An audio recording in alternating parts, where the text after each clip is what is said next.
오늘 본문 말씀도 그날 같은 날입니다. 거기 19절에 보면 이날 예수님이 부활하신 날이죠. 곧 안식 후 첫날 저녁 때 제자들이 유대인들을 두려워하여 모였다. 문들을 닫고 모여 있었다. 두려우니까요. 그동안에 제자들은 예수님이 계신 세상에서는 예수님이 방패막이가 되어주셨죠. 물론 예수님이 계실 때도 유대인들이 예수님을 굉장히 여러 가지 방법으로 공격해 왔어요. 예수님 지금 안 계시잖아요. 무덤에 묻히셨잖아요. 아직 지금 제자들은 예수님의 부활을 믿지 못하고 있잖아요. 그러니까 두려우니까 문들을 닫고 그러고 있었단 말이죠. 예수님이 그들 가운데 나타나셨어요. 그리고 두 가지 중요한 말씀을 하십니다. 19절 맨 끝에 너희에게 평강이 있을지어다. 21절도 보면 너희에게 평강이 있을지어다. 예수님이 그들에게 제일 먼저 나타나셔서 하신 말씀이 너희에게 평강이 있을지어다. 또 밑으로 쭉 내려가면 26절도 보면요. 26절 여기는 8회를 지났다고 그랬어요. 부활하시고 8일이 지난 후에 또 제자들에게 나타나셨어요. 그리고 그때도 하신 말씀이 맨 끝에 뭐라고 그래요? 너희에게 평강이 있을지어다. 그래요. 제일 먼저 하신 말씀, 부활하신 예수님이 제일 먼저 제자들에게 오셔서 하신 말씀이 평강이 있을지어다. 누구에게? 너희에게. 이 제자들이죠. 두려움에 떨고 있는 거죠. 지금 제자들이 두려움과 절망에 떨고 있는 거예요. 그들의 미래가 어떻게 전개될는지 알 수가 없어요. 유대 사회에서 틀림없이 이 제자들은 소외당하고 출교되고 그들 가운데 핍박을 받게 될 거라고요. 그건 미리 예상한 거죠. 평강. 너희에게 평강이 있을지어다 라고 말씀하신 거죠. 그리고 두 번째 뭐라고 말씀하셨냐면 22절 끝에 보면 성령을 받으라. 이 두 가지를 말씀하셨어요. 우리가 상식적으로 알아두셔야 돼요. 어디 시험에 나왔어요. 시험에 나왔는데 부활하신 예수님께서 나타나셔서 제자들에게 제일 먼저 하신 말씀이 무엇입니까? 그러면 너희에게 뭐죠? 평강이 있을지어다. 그 다음에 너희가 성령을 받으라. 평강이 있을지어다. 성령을 받으라. 이게 연결된 거라니까요. 그러니까 예수님께서 말씀을 하실 때는 동떨어지게 이 말씀 하셨다가 저 말씀 하시는 게 아니고 이게 다 연결되어 있는 거예요. 그러면 예수님은 부활하신 예수님은 제자들에게 오셔서 왜 제일 먼저 평강을 선언하신 거예요. 선언. 평강을 선언하신 거예요. 지금 제자들은 두려움에 떨고 있거든요. 그들의 미래가 절망적이죠. 불투명하죠. 그들에게 필요한 것은 평강입니다. 근데 그 평강이 언제 오는 거예요? 성령을 받아야 오는 겁니다. 평강이 있을지어다라고 말씀하시고 곧 이어서 성령을 받으라고 말씀하신 것은 예수님께서 이미 요한복음 14장 16장에서 말씀하신 그 보혜사 성령을 받아야 평강이 오는 것이다. 오늘날도 마찬가지예요, 여러분. 우리가 아무리 맛있는 음식을 먹고 아무리 좋은 집에 살고 아무리 값비싼 옷을 입어도 우리가 사실은 성령의 역사가 아니면 우리 가운데 평강을 얻을 수가 없습니다. 평강은 세상이 주는 게 아니에요. 예수님도 분명히 말씀했어요. 평강은 세상이 주는 것이 아니다. 성령이 우리 가운데 오시면 나타나는 표징 중에 하나가 평강입니다. 그래서 우리가 성령을 받으면 환경, 조건, 우리의 모든 처지들을 이겨나가요. 그러나 우리가 성령을 받지 않으면, 성령으로 충만하지 않으면 우리의 시대를, 우리의 상황을, 우리의 조건을 이겨나갈 수가 없습니다.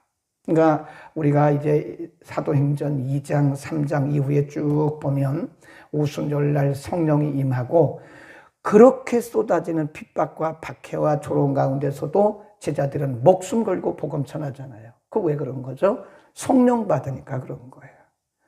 성령의 충만함을 받으라, 그런 뜻이었고요. 그 다음에 21절에 보면 왜 성령을 받으라고 말씀했느냐. 21, 예수께서 또 가라사대 너희에게 평강이 있을지어다. 아버지께서 나를 보내신 것 같이 나도 너희를 보내노라. 이게 부활의 증인으로 내가 너를 보낸다, 그런 뜻이에요. 하나님께서, 예수님 말씀하시기를 하나님이 나를 세상에 보내신 것처럼 나도 너희를 세상에 파송한다. 뭘로? 부활의 증인으로. 네. 우리에게 부활의 소망을 주셨어요. 근데 우리만 부활의 소망을 누리라고 하신 건 아닙니다. 우리의 사명이 있어요. 부활의 소망을 가진 우리의 미션이 뭐냐? 부활을 증거해야 돼요. 그래서 사도 바울의 서신을 보면요, 핵심이 부활입니다. 우리가 잘 보세요. 사도행전을 쭉 보세요. 성령에 대한 말씀이지만 성령은 부활을 증거하기 위한 수단이었어요. 성령의 능력은 부활을 증거하기 위한 수단이었지, 사도 바울 서신의 대부분의 핵심이 부활입니다. 부활. 그러니까 성령께서 우리에게 충만함을 주시는 이유가 뭐냐? 부활의 증인들아. 바꿔서 말하면 부활의 증인이 되기 위해서 성령 충만 받는 겁니다. 그래서 예수님이 너희를 내가 보낸다. 뭘로? 부활의 증인으로. 그러기 위해서 성령 받으라, 이겁니다. 우리가 사도행전 1장에도 보면 1장 4절에 보면 너희는 예루살렘을 떠나지 마라 그랬어요. 그리고 아버지의 약속하신 것을 기다려라. 그리고 1장 8절에 보면 성령이 임하시면, 근데 그 영어 성경에 보면 성령이 너희에게 임하실 때, 이리 돼 있어요. 성령이 너희에게 임하실 때 너희가 권능을 받고 예루살렘과 유대와 사마리아와 땅 끝까지 이르러 내 증인 된다 그랬어요. 그러니까 증인됨의 전제 조건이 뭐죠? 공부가 아닙니다. 우리가 아무리 신학교를 나오고 뭐 박사학위를 받아도요, 성령 받지 못하면 안 돼요. 중요합니다. 너무 이론적인 것만 가르쳐가지고 학교에서 머리만 이렇게 커가지고 아는 건 많은데 이 능력, 원동력이 없는 거예요. 원동력. 응? 우리가 아무리 좋은 전자기기가 있어도요, 거기에 이 파워가 있잖아요. 파워. 이 전원이 들어가지 않으면, 전원이 공급되지 않으면 그게 원동력이에요. 원동력. 이 전원이 공급되지 않으면 아무리 좋은 전자기기도 작동이 안 해요. 그건 애물단지입니다. 애물단지. 우리도 마찬가지.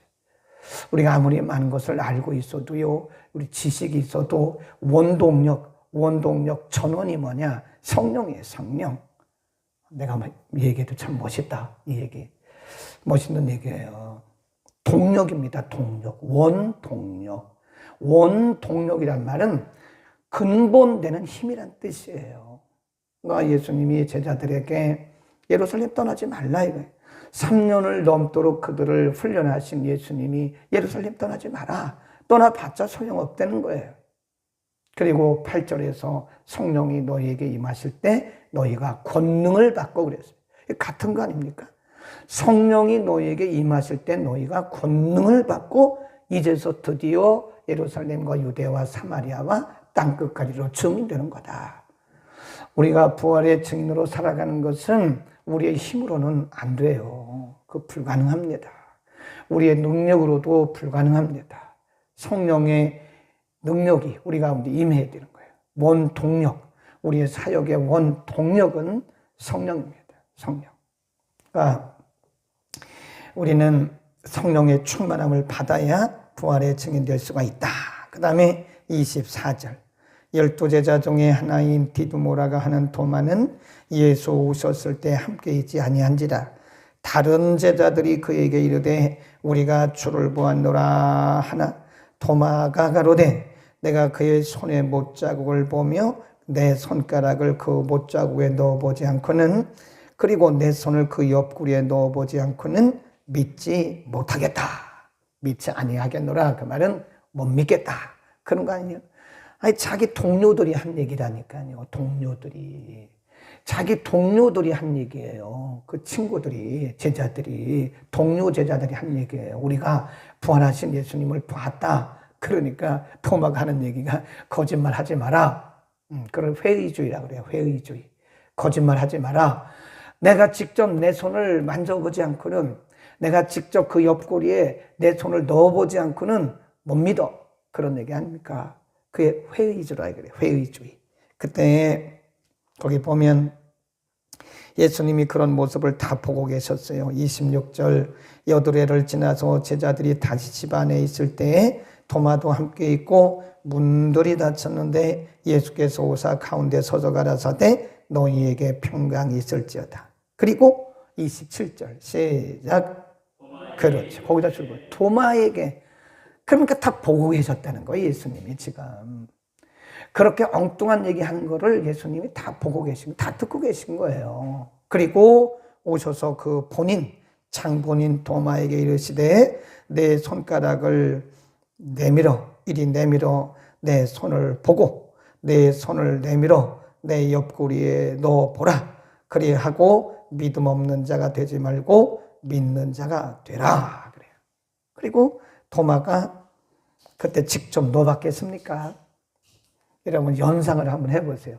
도마가 예수님 안 계실 때는 자기 동료들이 하는 얘기를 듣고 내가 직접 만져봐야 되겠다. 그런데 예수님 오셨어요. 예수님이 옆구리 보면서 넣어봐. 근데 진짜 도마가 넣어봤겠어요? 안 넣어봤겠죠. 그냥 봤겠죠. 보고 진짜네? 그렇게 얘기했겠죠. 그리고 예수님이 하신 말씀이 너는 본 거로 믿느냐 그러잖아요. 만진 거로 믿느냐 그게 아니고 너 본 거로 믿느냐? 안 보고 믿는 자가 복된 거야 라고 예수님 말씀하세요. 그래서 예수님이 의심하는 도마를 직접 찾아오신 거예요. 앞으로 도마도 큰 일을 해야 할 사람이에요. 그런데 큰 일을 해야 할 사람이 이렇게 연약한 모습으로 있으니까 예수님이 직접 증거를 보여주신 거예요. 도마야, 너는 꼭 그걸 봐야 되겠냐? 내가 꼭 봐야 믿겠냐? 예수님이 보여주시고 부활을 증명해 주신 거예요. 이거 증거가 아니에요. 증명해 보이셨어요. 그리고 말씀하기를 믿음 없는 자가 되지 말고 믿는 자가 되라고 말씀하세요. 근데 이 도마가요, 사실은 제일 멀리 갔어요. 제일 멀리. 저 인도 케렐라라고 하는 트리반두름, 이 케렐라 주의 수도가 트리반두름입니다. 거기로 갔다가 다시 저 옆으로 가면 우리가 인도 지도 이렇게 보면 이 동쪽에 옛날에는 거기가 뭐라고 그랬죠? 지금은 첸나이라고 이름을 바꿨더라고요. 네. 거기서 나중에 순교했다고. 지금도 거기 첸나이에 가면 이 도마의 순교 기념 무덤이 있어요. 네, 있습니다. 제일 멀리, 우리 지도를 보면 예루살렘에서 이렇게 내려가야 되거든요. 한참 내려가야 됩니다. 네. 거기까지 가서 도마가 복음 전하다가 순교했어요. 그러니까 예수님이 왜 도마에게 특별히 오셔서 부활을 증명해 주셨느냐? 앞으로 도마가 할 일이 있기 때문에. 여러분, 우리는 앞으로 큰 일을 해야 할 사람들이에요. 믿음 없는 자가 돼서는 안 됩니다. 예수님 말씀하시기를 본고로 믿느냐? 보지 않고 믿는 자가 더 복되다. 예, 그리고 말씀하시기를 믿음 없는 자가 되지 말고 믿는 자가 되라고 말씀합니다. 이 믿음 없이는 우리가 주의 사역을 감당할 수가 없습니다. 성령 충만 받기를 축원합니다. 그리고 안 보고 믿는 자가 진짜 믿는 거예요. 뭘 봐야 믿습니까? 저는요 이렇게 생각해요. 요즘 사람들이, 요즘은 뭐 그런 사람도 별로 없지만 뭘 막 현상을 보고 뭘 봐야 믿음이 있다 그러는데 성경을 믿을 수 있으면 제일 좋은 믿음입니다. 아멘. 난 그렇게 생각해요. 성경이 믿어지면 제일 좋은 믿음이에요. 이게 믿어지면 제일 좋은 믿음이라니까요. 안 믿어지니까 자꾸 뭘 보려고 여기저기 다니는 거지 뭘 보려고 여기저기 다녀요. 안 보고 예수님 도마에게 말씀하신 것처럼 안 봐도 믿을 수 있으면 그 사람은 성경을 그대로 믿는다면 그 사람이야 믿음일로, 그 사람의 믿음이야말로 크다는 거예요. 하나님 기적을 보여주세요. 뭔 기적을 보여줘요? 예수님 살아나신 게 기적인데요, 뭘. 이거보다 큰 기적이 어디 있어요? 우리가 예수 믿고 구원받은 게 기적인데 뭘 또 기적을 보여달라고 그럽니까? 믿음 없는 소리 하는 거예요. 엄밀히 말하면. 그게 믿음 좋은 것 같지만 자세히 보면 도마 같은 회의주의자들이에요, 우리가. 성경이 우리에게 다 말씀했는데 꼭 봐야 믿습니까? 성경대로 믿으면 되지. 홍해가 갈라진 거 믿습니까? 성경이 있으니까 믿는 거죠. 아멘. 나사로가 살아났는데 믿으면 되는 거죠. 이게 믿는 거예요. 성경이 믿어지면 그 믿음이야말로 제일 큰 많이 행하셨다. 그러나 오직 이것을 기록함은 너희로 예수께서 하나님의 아들 그리스도이심을 믿게 하려 하며 또 너희로 믿고 그 이름을 힘입어 생명을 얻게 하려 함입니다. 25절. 21장 25절 보세요. 비슷한 말씀이 있어요. 25절 시작. 예수의 행하신 일이 이외에도 많으니 만일 낱낱이 기록된다면 이 세상이라도 이 기록된 책을 두기에 부족할 줄 아노라. 21장 25절에 복음서에 기록된 내용들이 이것보다도 수없이 많다는 거예요. 네. 지금 사도 요한이 기록하기를 예수님께서 3년 동안 공생애 동안 행하신 일을 기록하면 낱낱이 기록한다면 그 책을 이 세상에 쌓아둘 수가 없다는 거예요. 그러니까 얼마나 많은 일들을 행하셨어요. 그러나 그걸 다 기록할 필요가 없다는 거예요. 거기 뭐라 그래요? 다시 20장 31절로 가보면 오직 이것을 기록함은 너희로 예수께서 하나님의 아들 그리스도이심을 뭐하게? 믿게 하려. 믿게. 예수 그리스도를 믿게 하려 하며 또 너희로 믿고 그 이름을 힘입어 뭘 얻게? 생명을 얻게 하려 함이라. 그런 겁니다. 그러니까 사실 예수님에 대한 기록이요, 이거 복음서 말고도 엄청나게 많다는 거예요. 근데 다 기록할 필요가 없다는 거예요. 우리가 예수 믿는데 필요한 것만 싹 뽑아놓은 거예요. 그리고 우리가 믿고 생명을 얻기에 필요한 것만 싹 압축해 놓은 거예요. 그러니까 이거 외에 뭐 더 이상 없어도 괜찮아요. 성경이 정경이라고 해요. 그래서 우리는 성경을 캐논이라고 합니다. 캐논, 정경. 정경 밖에 외경도 있어요. 외경. 이렇게 두껍습니다. 이 구약과 신약 사이에 외경, 아포크리파. 그래서 400년 동안 중간 시대가 있었거든요. 그러니까 말라기 시대가 끝나고 예수님 탄생하실 때까지 이게 암흑 시대인데 이게 400년이에요. 400년. 근데 400년 동안 기록한 것이 뭐냐? 외경, 아포크리파 그래요. 바깥 외자를 써요. 성경 밖의 역사다. 그래서 우리는 그걸 뭐라 그러면 위경이라고 그래요. 위경. 위 할 때는 거짓 위자입니다. 거짓말이다. 그런 얘기입니다. 외경, 위경. 이런 것들은 상식적으로 알아두세요. 상식. 누가 외경 그런데 외경이 뭐야? 그러면 안 되죠. 외경은 중간시대 400년 동안 기록된 역사. 그걸 왜 위경이라고 그러지? 그건 정경이 아니니까 그건 거짓이니까 안 믿는다 그런 얘기지. 그래서 위경. 우리가 위조 그러잖아요. 같은 거짓 위자예요. 그게. 그러니까 성경만 우리는 믿어야 되는 거예요. 성경 외에 어떤 것도 불필요해요. 필요치 않아요. 우리의 구원에 필요한 것은 성경에 다 기록되어 있습니다.